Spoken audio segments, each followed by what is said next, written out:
So the first tip that I will give you today on getting your video found is you want to optimize your title, description, and tags, which means when you've done your keyword research, you take the phrase, how to bunny hop, and you put it in your title. That's easy. A whole lot of people then forget you should also put it in your description. Isn't that redundant? No, that's actually reinforcing. And then you should also put it in your tags. And now you've nailed it, because those are the kind of signals that YouTube can look at and say, oh, this is relevant for that kind of search. Think about adding captions for a second language. You know, increasingly in the United States, if Spanish is a growing language that's being used, you can do your video in English and add captions in Spanish. In Canada, it's automatic. Every English video is French is added. So you can actually get found in searches because of your captions in another language. And again, increases views, increases ranking, all interesting ways to optimize. This is not obvious. But one of the interesting things that's in the YouTube algorithm is a concept called recency. How new is the video?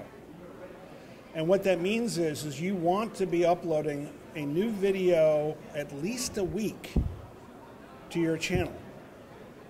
And that's not something they told us about a couple years ago, but that's now something that actually YouTube will acknowledge as part of the algorithm. They're trying to encourage content creators to create new content, not be a one-hit wonder.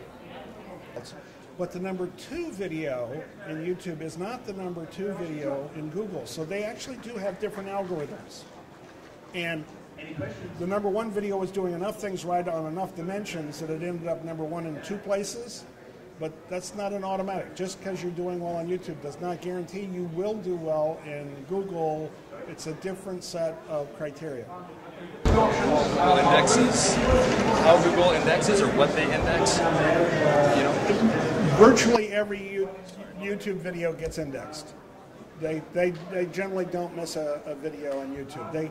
They call that pretty well. Good question. Good question. So the question is, what's the right length of a video? 3 years ago, I would have said 2 to 3 minutes. It turns out the average video, according to ComScore, is now watched on YouTube 4 minutes. And that's the average. And we've seen successful videos like Coney 2012 are 30 minutes long, and they got 98 million views. So, yeah, so I think what we are discovering is if you have an average video, then maybe 4 minutes is right. If you've got an exceptional video, you get to write your own rules.